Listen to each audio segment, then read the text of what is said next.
सभी को मेरा नमस्कार। आज का जो विषय है वो विषय है ठंड में देखा जाता है पेशेंट अधिकतर आते हैं वॉमिटिंग की शिकायत को लेकर, चाहे वो बच्चे हो, चाहे बड़े हो, चाहे बूढ़े हो, सभी लोग वॉमिटिंग को लेकर के आते हैं। तो आज हम इस वॉमिटिंग के बारे में डिस्कशन करेंगे, कैसे हम इस वॉमिटिंग को कंट्रोल कर सकते हैं और ये वॉमिटिंग फीलिंग होने के साथ साथ हमें क्या क्या प्रिकॉशन करना चाहिए, इस बारे में आज हम डिस्कशन करेंगे। कि जब ठंड लगातार जो बढ़ता जा रहा है, इसमें अचानक हम अगर बाहर चले गए तो उसमें ठंड लग जाने से क्या होता है, डाइजेशन रुक जाता है और जिसको कहते हैं पेट में ठंड लग जाना। तो इसमें डाइजेशन रुकने का कारण क्या है? बॉडी ज़्यादा लो टेम्परेचर को फेस करने की वजह से उनका जो इंटरनल जो टेम्परेचर है वो टेम्परेचर डिस्टर्ब हो जाते हैं और टेम्परेचर डिस्टर्ब होने से अग्नि वहाँ पे कमज़ोर हो जाता है और अग्नि कमज़ोर हो जाने पर जो भोजन हमने ग्रहण किए हैं, ग्रहण किया हुआ जो भोजन है वो डाइजेशन नहीं हो पाते हैं और डाइजेशन ना होने की वजह से जब वो रुक जाता है तो वहाँ डाइजेस्ट जब नहीं होता है, जब पचता नहीं है, तब वो भोजन वहाँ पे सड़ता है और जब भोजन सड़ता है तो उसमें एसिड फॉर्मेशंस होता है और वो एसिड के वजह से पेट फूल जाता है और तब हमारी नेचुरली हमारी बॉडी का एक फेनोमेना होता है कि बॉडी स्टोमक के अंदर जो टॉक्सिन है, जो टॉक्सिन बन चुका है फूड पॉइजनिंग के वजह से। फूड पॉइजनिंग कैसे बनती है? जो भोजन हम इंटेक करते हैं, जब प्रॉपर डाइजेशन नहीं होता है तो वो इम्प्रॉपर डाइजेस्टिव जो फूड होते हैं उसमें एसिड बनते हैं, गैस बनते हैं और जिसको हम फूड पॉइजनिंग के नाम से भी बताते हैं। इसके लिए मैं अलग से भी डिस्कशन करूँगा। तो हमारा जो बॉडी का जो नेचुरल जो फेनोमेना है कि हमारे जो ओसोफेजियल स्फिंक्टर होते हैं, जहाँ पे एक वाल्व होता है और वो वाल्व का काम क्या है, जो हम ओरली इंटेक करते हैं और ग्रेविटी के माध्यम से वो ओसोफेगस से होता हुआ स्टमक के अंदर चला जाता है। वहाँ पे जो स्फिंक्टर जो वाल्व है वो वाल्व खुल जाता है और खुलते ही वो स्टमक के अंदर भोजन पहुंचता है। लेकिन वो स्फिंक्टर कभी ओपन नहीं होता है। ओपन अगर होता तो अंदर से भोजन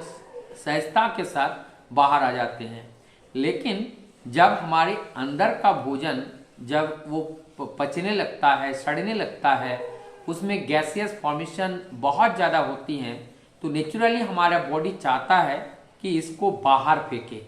तब एक रिफ्लेक्शन केमिकल, एक रिफ्लेक्शंस होता है और उस रिफ्लेक्शन के वजह से वो उल्टा वो खुल जाता है और वो खुलने से अंदर का जो अनडाइजेस्टिव जो फूड पार्टिकल्स हैं वो फूड पार्टिकल उस रिफ्लेक्शन से वॉमिटिंग के फॉर्म में बाहर आ जाता है और जब ये बाहर आता है तो फिर डाइजेशन तो थोड़ा अच्छा लगने लगता है। तो होता ये है कि अगर कभी ऐसा फीलिंग होना शुरू हो जाए कि हमें वॉमिटिंग सा फीलिंग हो रही है, तुरंत पहला काम हमें ये करना चाहिए कि हमें ठंड से अपने आप को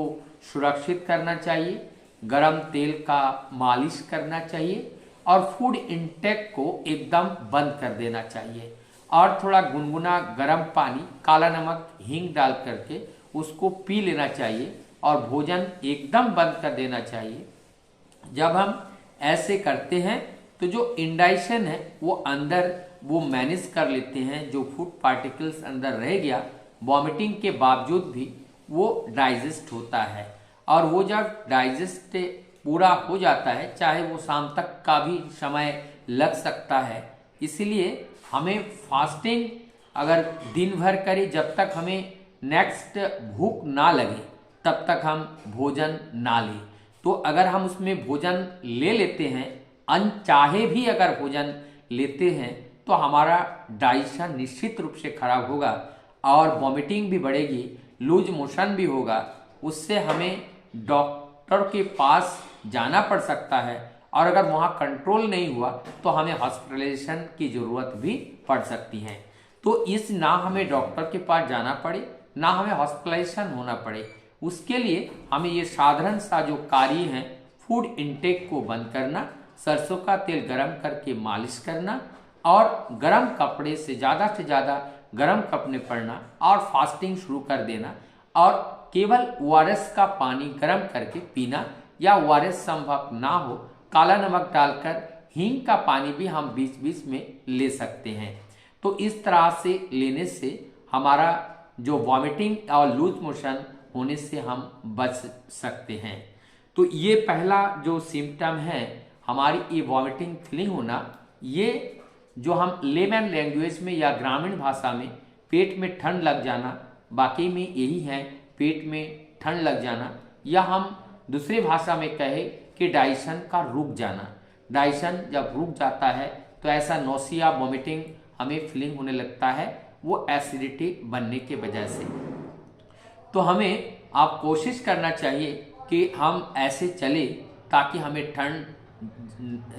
नियम से ज़्यादा हम ठंड के शिकार ना हो और भोजन कभी भी ओवर डाइटिंग ना करें, लेट नाइट भोजन ना करें और सदैव हमें ध्यान रखना चाहिए सुबह का भोजन अगर हम जितना लेते हैं, जिस हिसाब से हम लेते हैं, दोपहर का भोजन उससे हल्का हो और रात का भोजन हल्का हो और अर्ध भोजन अगर हम नाइट में करते हैं तो हमारी डाइजेशन अच्छा रहता है, हमारा स्वस्थ भी अच्छा रहता है।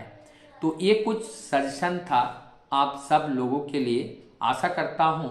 इस बात को अगर हम ध्यान रखते हैं, छोटी सी बात है लेकिन इससे हम अपने जीवन को बचा सकते हैं, सुरक्षित रख पाते हैं और साथ ही साथ औरों को हम सुरक्षित रखने के लिए सुरक्षित रखने के लिए जो उपाय हैं वो उपाय के रूप में इस वीडियो को हम शेयर करके वहाँ तक पहुँचा सकते हैं। और मैं आने वाले दिनों में आप सब के लिए ऐसे और भी आकर्षणीय वीडियो लेके आऊँगा जो दैनंदिन हमारे जीवन में ज़रूरत होती हैं। और मैं पहले भी बता रखे हैं, जितने भी चीज़ें मैं इसमें बताऊंगा वो हमारी वो उसके जो पैसा खर्च नहीं, जो हमारा होम रेमेडीज़ है, साधारणतः होम रेमेडीज़ या सिंपली हम उनको अवेलेबल करके हम उसको प्रयोग करके हम निरोग काया प्राप्त कर सकते हैं। हमारा उद्देश्य यही है कि आप सब लोगों को स्वस्थ रखना और आपका जीवन स्वस्थ हो, सुंदर हो, वही हमारा उद्देश्य भी वही है, जिससे इस दुनिया में रह करके अच्छे से अच्छे कार्य करके खुद भी समृद्धशाली बने और सब पूरे राष्ट्र को समृद्ध बनाने का प्रयास करें। और मैं लास्ट में एक बात ही कहूँगा,